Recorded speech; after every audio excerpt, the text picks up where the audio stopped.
Corex, smack, drugs इतना प्रचुर मात्रा में वहाँ जा रहा है जिससे कि युवा खतरे में है। बिहार के हर एक पुलिस स्टेशन के बाहर में दारू मिलती है। यूरिया का इस्तेमाल किया जा रहा है। केवल जान का ही नुकसान नहीं है, सभी बीमारियों को वो आमंत्रण करता है और बीमारी उससे फैलते हैं। नीतीश जी और लालू जी जो बिहार का हाल किए हैं, बिहार के युवा इस बार उसे माफ नहीं करेगा, ये तय है। बिहार बचेगा तो देश भी बचेगा। कोई दिन ऐसा नहीं होता है जिस दिन 9 हत्याएं बिहार में 10 हत्याएं नहीं हो रही है। जो बिहार पूरे देश को निर्देशित करता था, चलाता था, वह बिहार आज कंगाल है। इसके बारे में हमारे युवा को अब आगे आना ही पड़ेगा।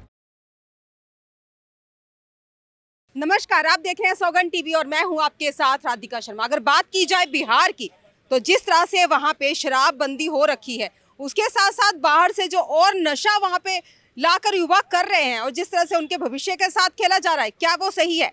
और साथ साथ में चर्चा करेंगे वहां के सांसदों को लेकर।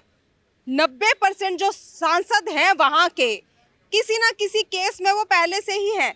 क्या लगता है जिस तरह से वो किसी ना किसी क्राइम जुर्म के साथ जुड़े हुए हैं, क्या वो उतने ही अच्छे तरीके से जो है बिहार का जो है शासन कर पाएंगे? क्या उसके हिसाब से वो जनता को आगे बढ़ा के लेके जा पाएंगे? इसी विषय पे चर्चा करने के लिए आज हमारे साथ हैं मैगजीन के वरिष्ठ पत्रकार सज्जन कुमार झा जी। तो उनसे बात कर लेते हैं, क्या कुछ कहना है बिहार पे उनका, क्या कहेंगे?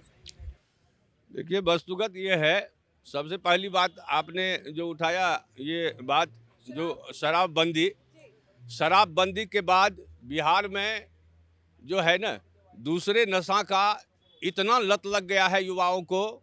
कोरेक्स, स्मैक, ड्रग्स इतना प्रचुर मात्रा में वहाँ जा रहा है जिससे कि युवा खतरे में है। और ये अंदाज कीजिए आप, बहुत उससे जो है ना युवा जान भी गंवा चुके हैं। इस स्थिति में बिहार सरकार को चाहिए जो दारू को चालू करना, चूँकि उसे चालू करना इसलिए ज़रूरी है जो कहीं ये बंद नहीं है, केवल गुजरात में है, वो गुजरात लेके चले। गुजरात के लोग दारू नहीं पीते हैं, वो बहुत पहले से बंद है। वो मोदी जी नहीं किए हैं बंद, वो बहुत पहले से बंद है। उसका नकल जो है ना बिहार में वो करना चाहे, जिसके चलते युवा गुमराह हो गए हैं और बिहार का राजस्व का भी क्षति हो रहा है। साथ ही जो 100 रुपया में मिलता था दारू सरकार के यहाँ से, वो अन्य लोगों को अभी जो है ना 300 रुपया में मिलता है, जबकि दारू बंद नहीं हुआ है, फोन पे उपलब्ध है। बिहार के हर एक पुलिस स्टेशन के बाहर में दारू मिलती है। ये तय है जो वो एक बड़ा बिजनेस बन गया है। मुख्यमंत्री नीतीश जी इसमें बहुत ही भीतरी तरीका से अपना शोषण कर रहे हैं, वो किसी को मालूम नहीं है। तो उसे ये कहना चाहते हैं सीधा सीधा जो शराब घोटाला चल रहा है इस वक्त, पूरा शराब घोटाला इतना नहीं, वो तो अभी उसका डाटा तो नहीं कहा जाए, लेकिन इतना प्रचुर मात्रा में 3 गुना ज़्यादा जो है ना कमाई हो रहा है सरकार से लेके सारे आदमी को, अजंता क्षय हो रहा है वहाँ। साथ में अगर देखा जाए बीच में ये खबरें भी आ रही थी कि वहाँ पे शराबबंदी के बाद जो है यूरिया का उपयोग करके शराब बनाई जा रही थी, जो कि आजकल के जो युवा है उनकी जान को भी कहीं ना कहीं उससे नुकसान हो सकता है। पूरा जो है यूरिया का इस्तेमाल किया जा रहा है, वो केवल जान का ही नुकसान नहीं है, सभी बीमारियों को वो आमंत्रण करता है और बीमारी उससे फैलते हैं और लोग जो है ना त्रस्त होकर हॉस्पिटल में भी जाते हैं। आजकल आपको राजधानी में भी ऐसा सिस्टम है स्वास्थ्य विभाग का, जो मरीज दौड़ते दौड़ते एक नंबर के लिए वह और बीमार हो जाए, 13 बार उसे जाना पड़ता है, 13 बार उसे नंबर में लगना पड़ता है। ये कोई सिस्टम है क्या स्वास्थ्य का?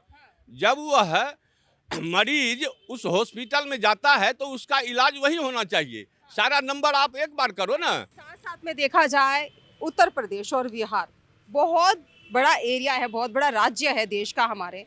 जिस तरह से उत्तर प्रदेश में जो गुंडागर्दी थी उस पर रोकथाम लगाई गई है, बिहार में कहीं ना कहीं नहीं लग रही है। क्या लगता है? अराजकता फैल रही है, सांसद कहीं ना कहीं अपना काम करने में नाकामयाब हैं, नीतीश कुमार की सरकार की नाकामयाबी झलक रही है क्या बिहार में? देखिए, बिहार में कहीं कोई काम नहीं हो रहा है। आप देखे होंगे जो कई बड़ी बड़ी पुलें बनी है और उद्घाटन से पहले वह ध्वस्त हो गया है, सब लूट हुआ है। और ये 32 साल में बिहार को गर्त में डाल दिया है नीतीश जी और लालू जी। जो बिहार का हाल किए हैं, बिहार के युवा इस बार उसे माफ नहीं करेगा, ये तय है। और रोजगार का इतना कम स्थिति हो गया है, इतना कम स्थिति हो गया है, जो वहाँ भागे भी तो कहाँ भागे, सब जगह वही हाल है। सब जगह जो है ना त्रस्त है। बिहार का युवा पूरे देश का इंटेलिजेंस, सबसे ज्यादा आईपीएस और आईएएस बिहार से निकल के आते हैं, पढ़े लिखे नौजवान बिहार से आते हैं। सबसे ज्यादा उच्च पदों पे देखा जाए तो बिहार के जो युवा हैं वही पाए जाते हैं। उसके बावजूद भी वहाँ की जो अराजकता है या गुंडागर्दी कही जाए, वो कम क्यों नहीं की जा सकती है? उसकी कोई तो वजह हो। एक बात है, देखिए बिहार का स्थिति जो है ना बहुत भयावह है। इस दौर में बिहार तड़प रहा है। इससे युवा को ध्यान देना होगा और अपने बिहार को बचाना होगा। बिहार बचेगा तो देश भी बचेगा।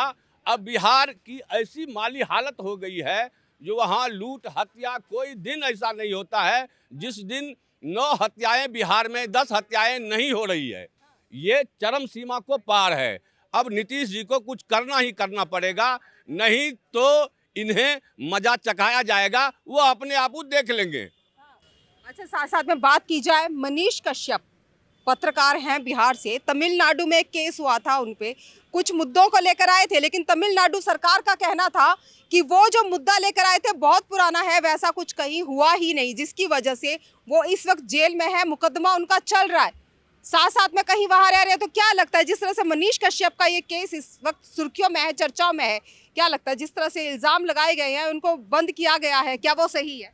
देखिए, मनीष कश्यप वाला मामला थोड़ा कुछ नहीं है। जानबूझ के जो है ना ऐसा शिकंजा कसा जा रहा है। वो होता तो उसी समय डिक्लेयर हो जाता। यदि हुआ भी हो तो ये उनको थोड़ा समझना चाहिए, जो है ना गलत बात है।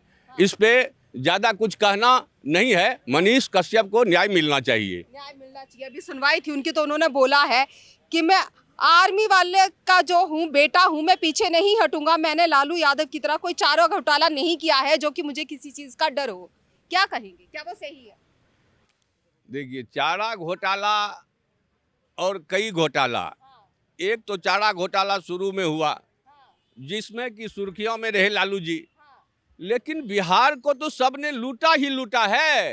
एक चारा घोटाला तो 900 करोड़ 1000 करोड़ का था।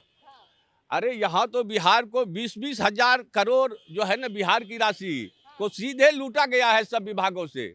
और एक एक विभाग का यदि जांच करवाया जाए पहलू दर पहलू, तो वो समीक्षा साफ आ जाएगा सामने। और एक बात नहीं है, ऐसे नहीं लूटा है, बहुत तरीका से लूटा गया है बिहार को।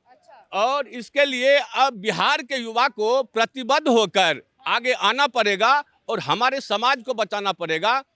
समाज के लोग ही सरकार को भी ठीक कर सकता है, क्योंकि समाज के लोग ही सरकार को बनाता है। तो क्या लगता है, जिस तरह से बिहार में अराजकता फैली हुई है, उस तरह से 2024 में कितने चांस हैं नीतीश कुमार के फिर से आने के? देखिए नीतीश कुमार जी, पलटू बाबू को अब कोई आने का चांस नहीं है। बहुत गंभीर मामला है इन पर और लालू जी पर पहले से ही, लोग माने चाहे ना माने, लेकिन ये दोनों यारी ने बिहार को कंगाली के हाल पे ला दिया। जो बिहार पूरे देश को निर्देशित करता था, चलाता था, वह बिहार आज कंगाल है। इसके बारे में हमारे युवा को अब आगे आना ही पड़ेगा। आगे आना पड़ेगा। जिस तरह से हमने बात की बिहार के बारे में, अराजकता जैसे फैली हुई है, जिस तरह से वहाँ पे तरह तरह के नशों का सेवन किया जा रहा है, युवाओं की जो जिंदगी है वो कहीं ना कहीं भविष्य उनका खतरे में है। और जिस तरह से हमने मनीष कश्यप के बारे में बात की, उनका कहना है, जिस तरह से हमसे बात की इन शख्स ने, इन्होंने कहा कि उनको न्याय जरूर मिलना चाहिए, कोई बहुत बड़ा मुद्दा नहीं है। आपकी क्या राय है? अपनी राय हमारे साथ जरूर साझा करें। इन्हीं सब खबरों के लिए जुड़े रहिए हमारे साथ, देखते रहिए सौगंध टीवी। कैमरामैन अंकित के साथ राधिका शर्मा। आप देख रहे हैं सौगंध टीवी। सौगंध वतन की।